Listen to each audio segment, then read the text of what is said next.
Hi everyone, we're going to talk about Alice Through the Good Looking Glass with Hilary and Mariana. First, who was Lewis Carroll? Lewis Carroll was born in 1871. His real name was Charles Ludwig. He studied at Oxford University. His most famous works are Alice's Adventures in Wonderland and Through the Looking Glass. He never got married, he never had children, but he had many younger siblings. That's why he was so good at telling stories. These two books were based on Alice Liddell, who was the daughter of her friend. Well, I'm going to talk about the story. First, we find Alice, who is just sitting with her kitties, and then she starts wondering what is through the mirror, what will be there. She goes through it, and she finds the similar work but kind of different. She finds a garden, a very beautiful garden. She finds talking flowers, the Red Queen from the previous book, and also finds that with the Red Queen that the whole land of the Looking Glass is actually a chessboard, and the queen proposes to her, the Red Queen, that she becomes a pawn, and if she gets to the A row, which is the last row of a chessboard, she gets to be queen. Then she accepts, and as she is a pawn, she is on the second row, and she boards a train. She gets to the fourth row, and then he finds this insect who actually tells us about the bugs that are in there that are actually objects as well. And also, she finds a fawn who runs away from her, who is scared of her because she's human. Then she finds these twins, Tweedledee and Tweedledum, which come from an English nursery rhyme for children. And well, they tell her to be quiet because the Red King is sleeping, and actually, the Red King is dreaming about her, and if he wakes up, she will end to exist, not the opposite way. Then she finds the White Queen, who tells her about how time works there, how it works backwards. And then she gets to the fifth row, and the queen becomes a sheep. And then there in a shop, she finds this egg who is Humpty Dumpty. And this Humpty Dumpty is actually very rude and knows a lot about languages and language in general. And and well, he falls, and then the White King arrives along with the lion and the unicorn, who are also part of the English nursery, right? And they start fighting. Then she goes away, but as she is a red pawn, she finds a white knight, and he tries to capture her. Uh, but the other knight saves her, and well, uh, she gets to the final row, the eighth row, and she automatically becomes a queen. But she finds the white and red queen again, and they try to confuse her as she tries to talk logically, and they invite her to a party. As the party becomes chaotic, the Alice grabs the red queen, and as she is the most powerful piece of a chess, she automatically wins the game, and the dream ends. Then she starts wondering once she's back in the real world whether she was actually dreaming or the Red King was actually dreaming about her. She isn't really sure.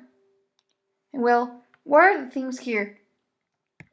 We first have the theme of predestination, of not having control of, in this case, Alice, of her own life, as shared rules guides her and controls her.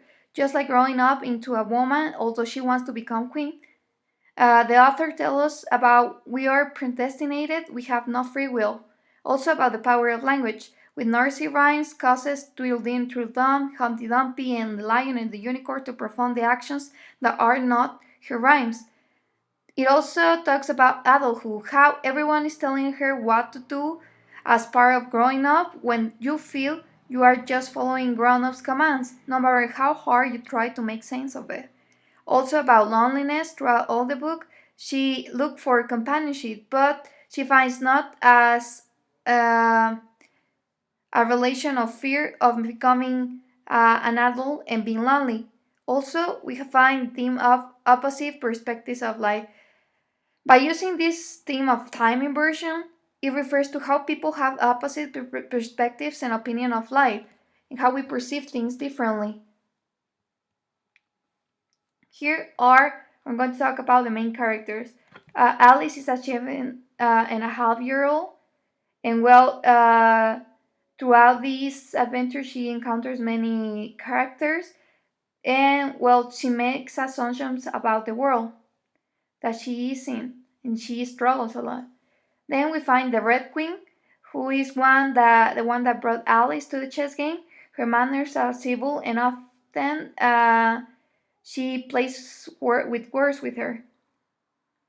The White Queen, she's a little bit more gentle, but she also tells her about how time works there, how it works backwards. And also we have the Red King, who is sleeping. Um, he might be the reason why Alex exists. We have the White King, who saves Humpty Dumpty. And also we have Humpty Dumpty, who is an egg and explains the meaning of the Jabberwocky, which is a poem that she finds Alice. We also have Tweedledee and Tweedledum. They finish off each other's talks, and they fight over a broken rattle, and they are looking after the Red King, as he is the one dreaming about them. Then we have some symbolism. First, we have the dream, which refers to the irreversible and unstoppable movement towards adulthood. Then we have the chess, which is the way that the story moves logically, how it will go through a certain rules of the chess game, and that's how it moves the story with rules from chess. And also we have rushes. These rushes are plants that grow in a riverbed, and their essence fails rapidly, and it relates to the feeling when a person wakes up. Then we have the sleeping Red King, who has no identity or control over the dream. The idea that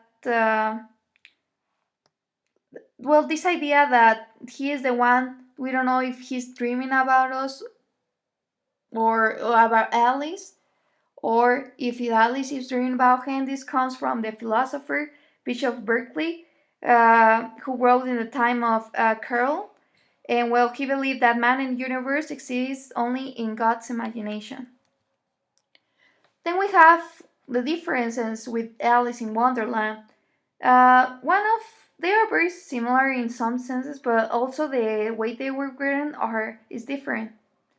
And uh, the main difference is the reverse time. Here, time works backwards, something that didn't happen in Alice in Wonderland. Here, it also is more logical as it follows chess rules, and it loses the magic that the first novel had. And also, it talks more about adulthood, uh, how Alice works towards becoming an adult implicitly. And uh, the adulthood is also about following people's rules, and Alice is just following the rules about that place. So basically, it's how she tries to become a woman as in the struggles with that. And also, it plays a lot with humorous languages and word games. Something that the previous one had word games, but didn't have humorous word games. And also works with the image of negativity and pessimism. That's basically it. Thank you very much.